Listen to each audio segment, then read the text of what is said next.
Hey everybody, I'm Tim, the Suburban Dad, trying to help you dads find some great bourbon. A couple weeks ago, I had an out-of-town event that I was going to, and along the way I had the opportunity to do some bourbon hunting. So I was headed up through Illinois, and most of my hunting was northern Illinois up towards the Wisconsin border. I hit a few different stores. Some were decent, some were pretty crappy, and some were pretty exciting.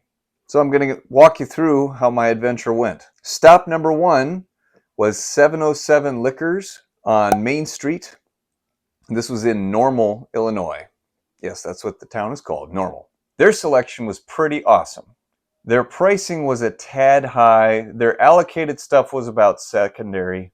They had Maker's Mark, the Heart Release, for $90. And I must say, going into this trip, the Heart Release was my main priority. I was expecting to pay about 70, 75 bucks for it. So when I saw it for 90, I was disappointed. But the fact that there were several deep on the shelf, I thought, okay, well, this must be pretty widely available. So I'm going to hold off for now, and I'll try a couple other local stores, see if they've got a better price. This store also had Eagle Rare for $80, Blood Oath Pack 10 for $200, Midwinter Nights Dram Act 11 for $250.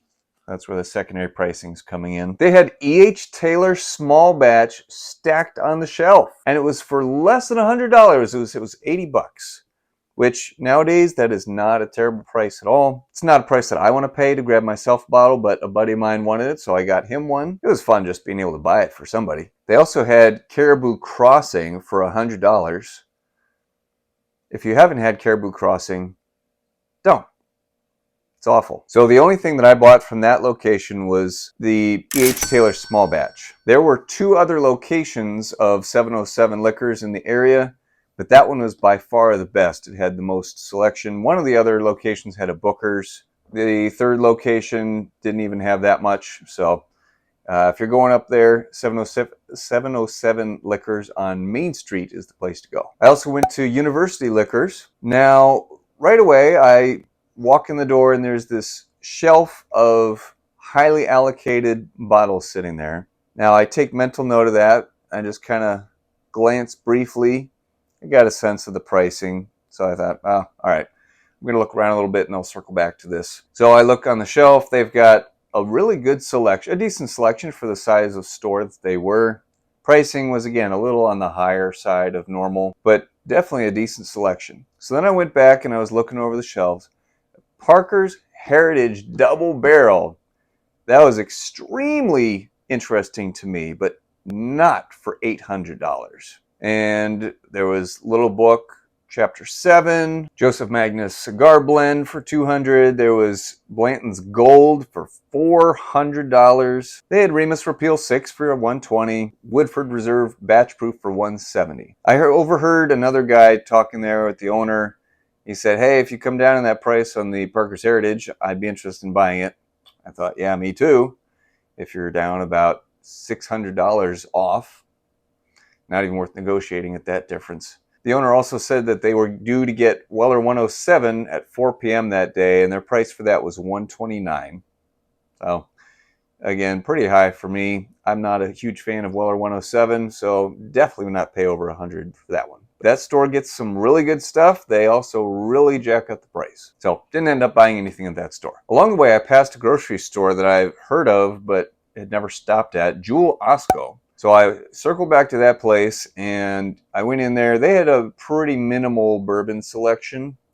The most interesting thing that I saw was a Jack Daniel's Barrel Proof Rye. And it was 134 proof. It was only 65 bucks.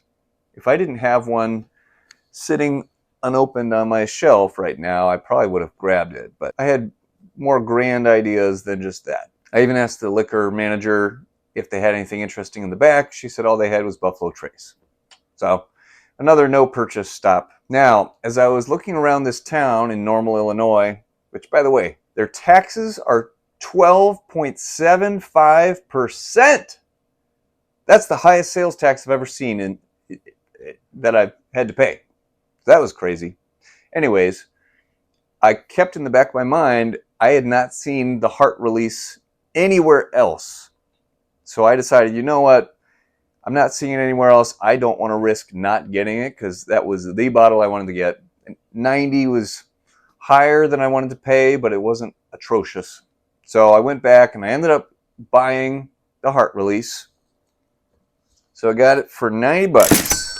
Very excited to have it. Haven't opened it yet. I also tried going to Kroger in Normal, Illinois. Didn't even bother recording anything in there because it was such a crummy selection. It was zero interest. So that was a dud completely. Same with a place called Budget Liquors. Stopped there.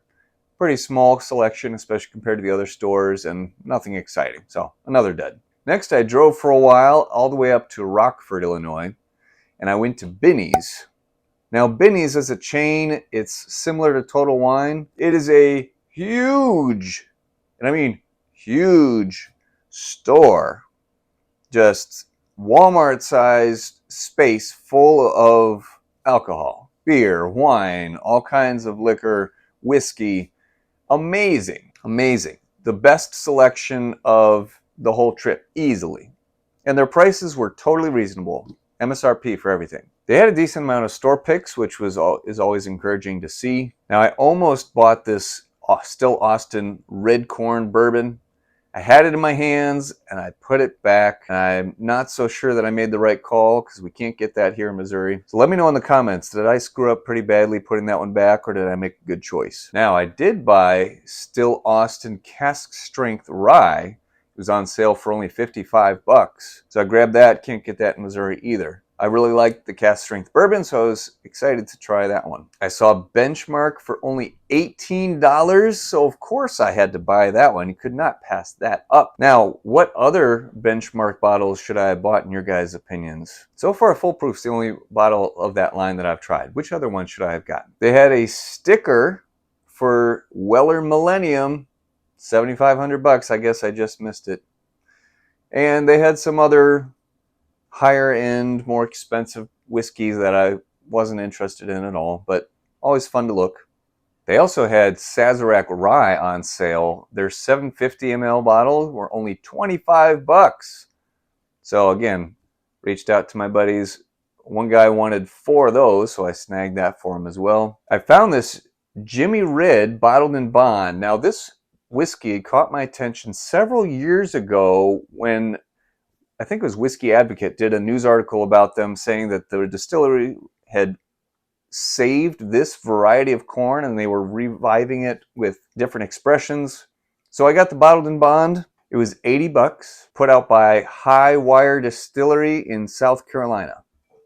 So at Binny's, I got for myself the Still Austin Cask Strength Rye, the Benchmark Foolproof, and the Jimmy Red bottled in bond. Not at all a bad stop. These two in particular, I'm excited about to try. I've never had these, especially the Jimmy Red. I've heard nothing about them since that initial news article. So stay tuned on that one, guys. Next, I went around the corner to Woodman's, which is basically a low-cost grocery store, but they have a good liquor selection. So I was perusing around. They had a Four Roses single barrel strength pick, OESV. It was only 93 bucks, and that one definitely tempted me for a minute. In my mind, I see those often enough where it wasn't a must-buy for me. So I left it alone. The actual whiskey selection there is pretty good. I mean, they've got a full aisle, and their pricing is great. Really, really reasonable. Below MSRP for a lot of stuff. And guess what? Behind the counter, I saw the heart release for $71.99. Wow! That's a low price! I couldn't pass up that deal. So yes, I bought another heart release. Hopefully I either really love this or maybe it's just okay and I'll trade off the other bottle for something else. Either way, I fulfilled my mission of getting the heart release. They also had a case of Weller Special Reserve behind the counter. I didn't even bother to ask the price. I'm sure it was in the 20s. I hate Weller Special Reserve. It's awful. So I didn't even bother. It wasn't interesting to me at all. I'm sure some of you are cringing and ready to punch me in the face right now about that, but it's not good, folks. It's not. If you love it, good. I hope you find all the Weller you can drink and enjoy it. Good for you. I stopped at another place in Rockford, Riverside Food and Liquor. This was also a complete dud. Small selection, nothing interesting. I had the awkward stare down from the elderly Indian gentleman as I was perusing around briefly, knowing good and well I was not going to buy anything there. No store picks, nothing exciting at all. So just in and out, didn't record anything in there. Overall, it was a really good trip. I had a lot of fun. So for myself, I got 1 heart release, 2 heart release, Jimmy Red bottled in bond,